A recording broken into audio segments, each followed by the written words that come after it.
સુખસરમાં ગ્રામોત્થાન યોજનાનો પ્રારંભ ₹3,214 લાખના ખર્ચે 121 પંચાયત ઘરો બનશે.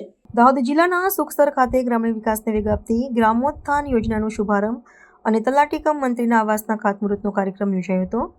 રાજ્યના મુખ્યમંત્રી ભૂપેન્દ્રભાઈ પટેલની વર્ચ્યુઅલ અધ્યક્ષતામાં અને રાજ્યમંત્રી રમેશભાઈ કટારાની પ્રત્યક્ષ ઉપસ્થિતિમાં આ કાર્યક્રમ સંપન્ન થયો હતો. આ પ્રસંગે દીપ પ્રાગટ્ય બાદ શાળાઓની બાળકીઓ દ્વારા પ્રાર્થના અને સ્વાગત ગીત રજૂ કરવામાં આવ્યું હતું. જિલ્લાના ગ્રામીણ માળખાકીય સુવિધાઓને મજબૂત કરવાના હેતુસર આયોજિત આ કાર્યક્રમમાં જિલ્લા વિકાસ અધિકારી સ્મિત લોઢા સહિતના મહાનુભાવો ખાસ ઉપસ્થિત રહ્યા હતા.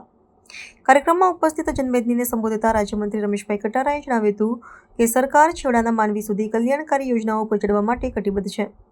તેમણે ખેતીવાડી, પશુપાલન અને પ્રાકૃતિક ખેતીમાં મહત્વ પર ભાર મૂકતા ઉમેર્યું હતું કે કમોસમી વરસાદ જેવી કુદરતી આફતોમાં પણ સરકારે ખેડૂતોની પડખે ઊભા રહી અને નુકસાનીનું વળતર ચૂકવ્યું છે.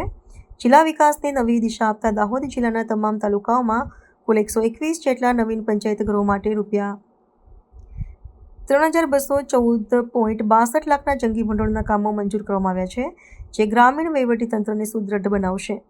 આ કાર્યક્રમ દરમિયાન મહાનુભાવો દ્વારા નવીન પંચાયત ઘરની તકતીનું અનાવરણ કરવામાં આવ્યું હતું અને સૌએ વર્ચ્યુઅલ માધ્યમથી મુખ્યમંત્રીનું ઉદ્બોધન સાંભળ્યું હતું. નાયબ જિલ્લા વિકાસ અધિકારી પથિક દવેએ શાબ્દિક સ્વાગત કર્યું હતું, જ્યારે મંત્રીએ પદાધિકારીઓને પોતાના પદનો સદુપયોગ કરી ગામના વિકાસ કાર્યોને વેગ આપવા અનુરોધ કર્યો હતો.